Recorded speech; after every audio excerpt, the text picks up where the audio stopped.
الحمدللہ رب العالمین والصلاة والسلام علی سید المرسلین اما بعد فاعوذ باللہ من الشیطان الرجیم بسم اللہ الرحمن الرحیم.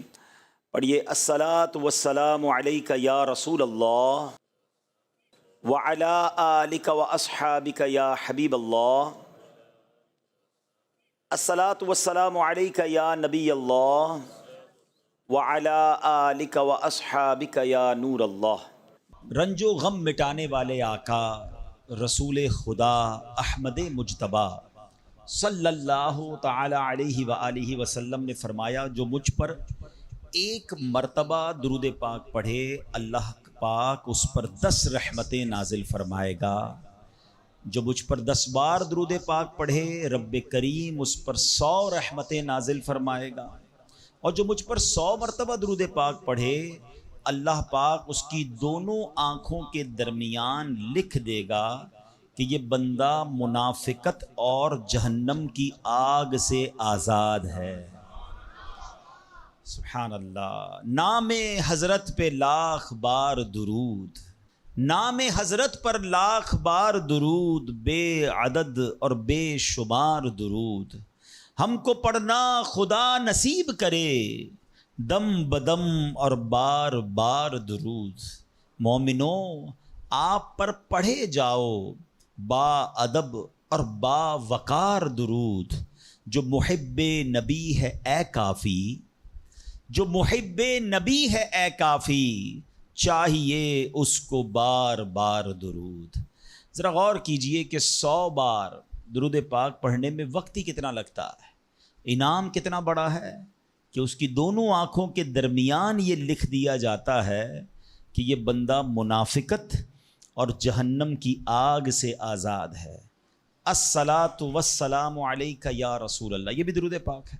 صلی اللہ تعالی علی محمد صلی اللہ علیہ وسلم، یہ بھی درود پاک ہے. آپ اگر شارٹ سے مختصر سے درود پاک پڑھنا شروع کریں تو غالباً 15 سے 20 منٹ میکسیمم آپ کے 100 درود پاک پورے ہو جائیں گے. اور انعام اتنا بڑا، میں چوٹ کرنے کے لیے کہتا ہوں، اگر ہمیں یہ کہا جائے کہ جناب 100 بار جو درود پاک پڑھے گا اس کو 10,000 روپے ملیں گے، بندہ کہے یار 15 منٹ میں 10,000 روپے. 1000 بار درود پاک پڑھے گا تو 1,00,000 روپے ملیں گے. سبحان اللہ. اب دنیا کا اگر کوئی انعام اعلان کر دیا جائے تو سارے ہی لوگ اسے کرنے کے لیے تیار ہو جاتے ہیں. یہ آخرت کا کتنا بڑا انعام ہے. ہر درود پر 10 رحمتیں. آپ یقین کریں کروڑوں روپے خرچ کر کے بھی ایک رحمت نہیں خریدی جا سکتی. اللہ نہ چاہے جس پر رحمت، کون رحمت لے سکتا ہے؟ مگر درود پاک سبحان اللہ ہر درود پر رحمتیں برس رہی ہیں. اس وقت جو حالات چل رہے ہیں، معاملات چل رہے ہیں، ہم سب چاہتے ہیں ہماری بھی حفاظت رہے، ہمارے بچوں کی، ہمارے کاروبار کی، ہمارے گھر بار کی حفاظت رہے. ہم سفر پر جائیں تو خیر سے جائیں، واپس بھی خیر سے آئیں. تو سبحان اللہ مجھے بتائیے جس پر رحمت الہی برستی رہے تو اس کی کیسی حفاظت ہو جائے گی. تو گھر سے نکلے تو درود پڑھیں، سفر میں درود پڑھیں، بچوں کو کہیں کہ وہ گھر پہ درود پاک پڑھیں، تو انشاءاللہ یہ سارا رحمتوں کا حصار جو ہے ہمارے ارد گرد رہے گا. اللہ مجھے بھی اور آپ کو بھی کثرت سے درود پاک پڑھنے کی توفیق عطا فرمائے. آئیے مل کر محبت کے ساتھ بآواز بلند درود پاک پڑھ لیں. صلو علی الحبیب صلی اللہ تعالی علی محمد صلی اللہ علیہ وسلم. نبی کی شان میں ہو جس قدر درود پڑھو، محبوں پاؤ گے جنت میں گھر درود پڑھو. 1000 درد کو یہ ایک دوا کفایت ہے، 1000 درد کو یہ ایک دوا کفایت ہے. جو پیش آئے ذرا بھی خطر درود پڑھو. ایک بار پھر درود پاک پڑھ لے. صلو علی الحبیب صلی اللہ تعالی علی محمد صلی اللہ علیہ وسلم. میرے پیارے اسلامی بھائیو، علامہ ابن حجر رحمۃ اللہ تعالی فرماتے ہیں درود پاک ایک نیکی نہیں ہے. سبحان اللہ. ہم درود پڑھتے بعضوں کا سمجھتے ہیں ایک نیکی کمال، یہ کئی نیکیوں کا مجموعہ ہے. درود پڑھنے سے ایمان تازہ ہوتا ہے، یہ ایک نیکی.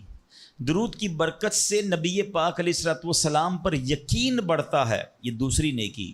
درود پاک پڑھنے میں تعظیم مصطفیٰ ہے، رسپیکٹ آف رسول اللہ صلی اللہ تعالی علیہ وسلم ہے، یہ تیسری نیکی. درود پاک پڑھنے سے آخرت پر ایمان پکا ہوتا ہے، یہ چوتھی نیکی. درود پاک میں نبی پاک علیہ الصلوۃ والسلام کے احسانات کا ذکر ہے، یہ پانچویں نیکی، اور درود پاک میں نیکوں کے سردار مکی مدنی تاجدار صلی اللہ تعالیٰ علیہ وسلم کا ذکر ہے، اور نیکوں کے ذکر پر رحمت اترتی ہے، یہ چھٹی نیکی ہے۔ آئے ہائے، نیکیوں کا انبار لگ جاتا ہے اگر بندہ درود پاک پڑھنے والا بن جائے۔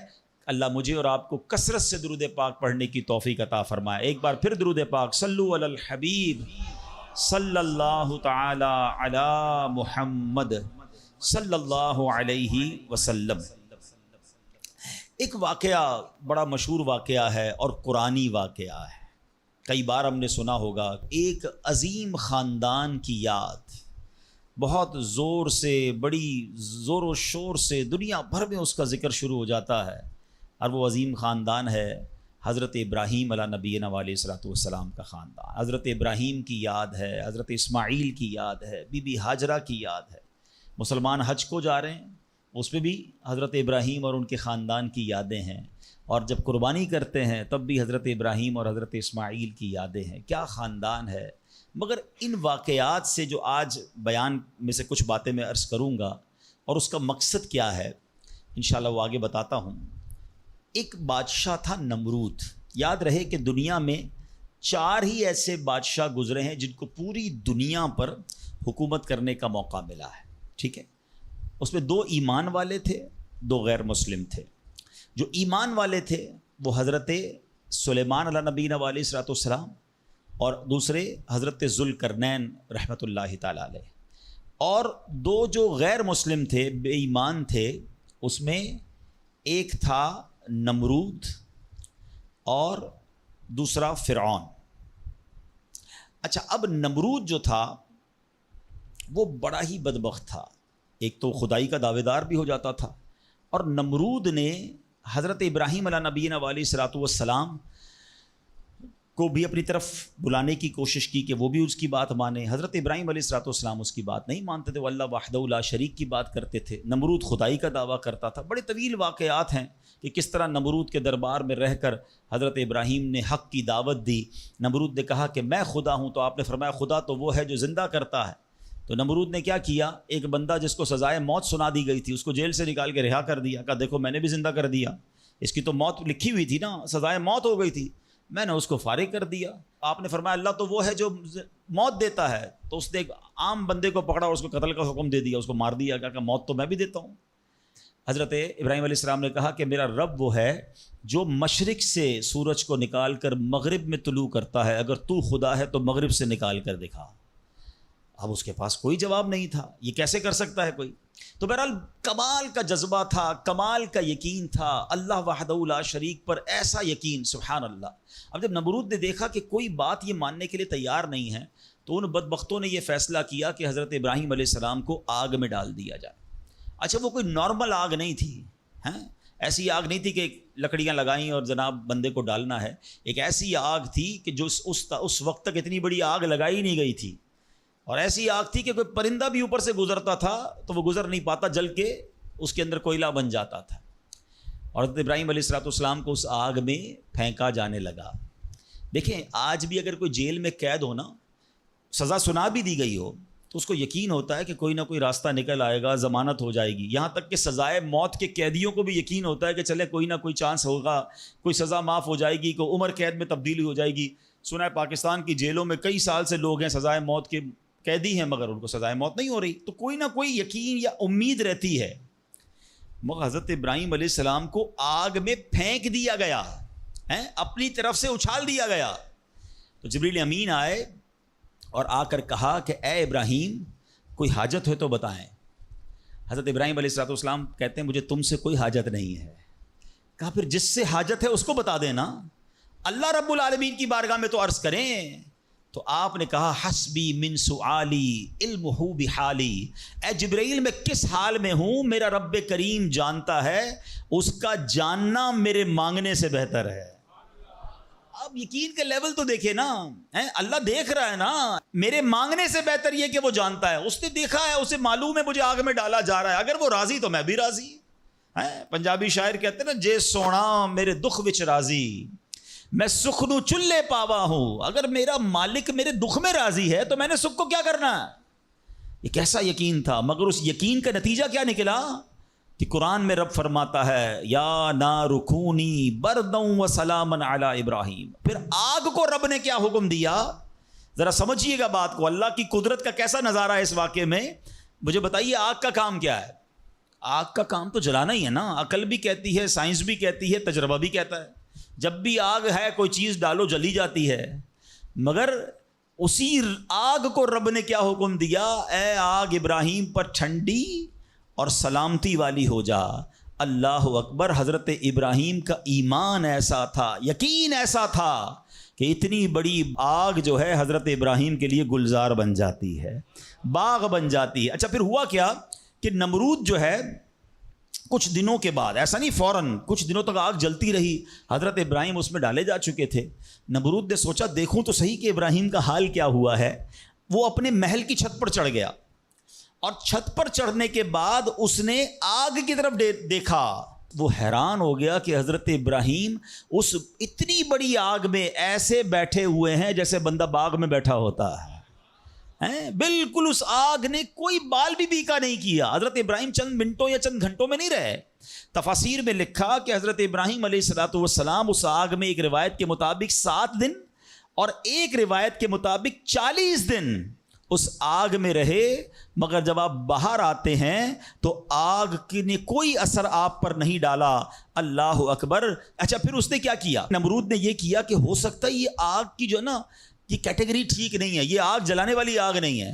تو نمرود نے پریکٹیکل کرنے کے لیے ایک اور بندے کو اس آگ میں ڈال دیا. حضرت ابراہیم اس آگ میں موجود ہیں اور بڑے نارمل طریقے سے بیٹھے ہوئے ہیں، آگ جل رہی ہے. تو نمرود نے ایک اور شخص کو آگ میں ڈالا. جیسے ہی وہ بندے کو آگ میں ڈالا اس آگ نے اس بندے کو جلا کر راکھ کر دیا. یعنی اس آگ کا کام جلانا تھا، مگر میرا رب جس کے لیے چاہے وہ آگ گلزار بن سکتی ہے. اللہ اکبر. آپ علیہ الصلوۃ والسلام کا جب یہ معجزہ لوگوں نے دیکھا تو کئی لوگ کلمہ پڑھ کر مسلمان ہو گئے. مگر نمرود کے نصیب میں ایمان نہیں تھا. لیکن اس واقعے سے سیکھنے کو کیا ملا؟ یقین، بلیف، اللہ پر بھروسہ.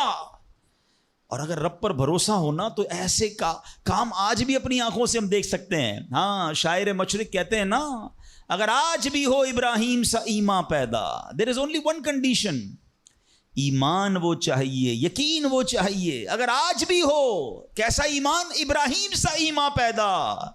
آگ کر سکتی ہے انداز گلستاں پیدا. آج بھی غموں کی آگ باغ بنے گی، آج بھی آپ کی مشکلوں کی آگ باغ بنے گی. مگر پرابلم یہ کہ یہ بھروسہ کہاں ہے، وہ یقین کہاں ہے اللہ پر؟ ڈگمگا گئے ہم لوگ، ہمارے یقین اور بھروسے ہل گئے ہیں. اللہ اکبر. آئیے ایک اور واقعہ سنتے ہیں. حضرت ابو مسلم خولانی رحمۃ اللہ تعالیٰ علیہ، ان کو امت کا حکیم کہا جاتا تھا. بڑے کمال کی شخصیت اور بڑے عقل مند اور دانا تھے. آپ کے دور میں آپ یمن میں رہتے تھے اور آپ تابعی بزرگ ہیں. تابعی کس کو کہتے ہیں؟ جس نے کسی صحابی کو ایمان کی حالت میں دیکھا ہو اور اس کا خاتمہ بھی ایمان پر ہی ہوا ہو. تابعی، سبحان اللہ. وہ تابعی بزرگ تھے، یمن میں رہتے تھے. آپ کے دور میں ایک شخص تھا اسود انسی. اس بندے نے معاذ اللہ نبوت کا جھوٹا دعویٰ کر دیا اور ایک دن زبردستی آپ کو اپنے پاس بلایا اور پوچھا کہ کیا تم گواہی دیتے ہو کہ محمد صلی اللہ تعالیٰ علیہ وسلم اللہ کے رسول ہیں؟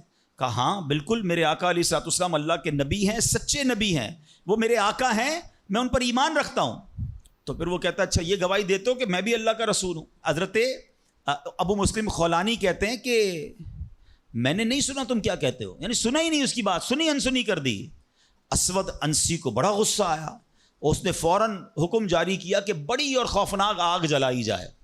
آگ جلائی گئی. ابو مسلم رحمۃ اللہ تعالی کو اس دہکتی آگ میں ڈال دیا جائے، حکم دے دیا.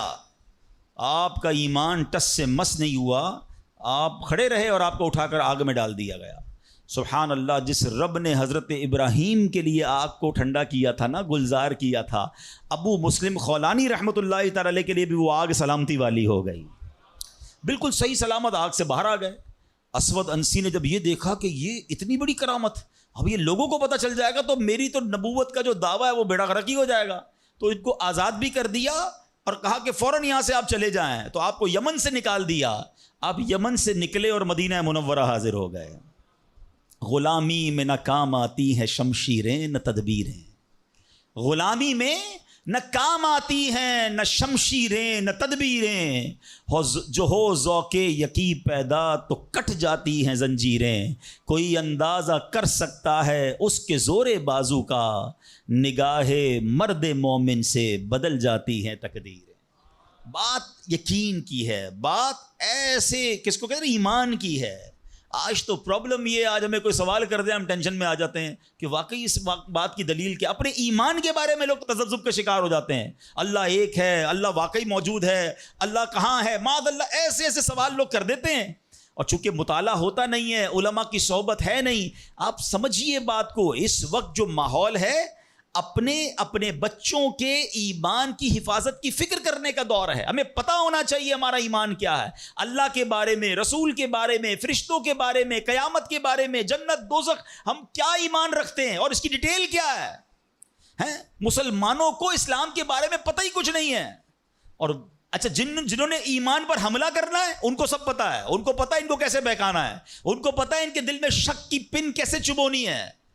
تو خدا را یہ بات سمجھیے کہ اس وقت باقاعدہ ایسے لوگ، ایسے ادارے کام کر رہے ہیں کہ کسی طرح مسلمانوں کا ایمان چھین لیا جائے، ان کو اپنے رب سے ہی جناب یقین ختم کر دیا جائے، اسلام سے ہی ان کو ہلا دیا جائے، مگر فکر ہی کسی کو نہیں ہے۔ امام عشق و محبت اعلیٰ حضرت نے 100 سال پہلے یہ بات کہی تھی، بتاؤ وہ 100 سال پہلے کے معاملات تھے، اب اور کتنے خطرناک ہو گئے۔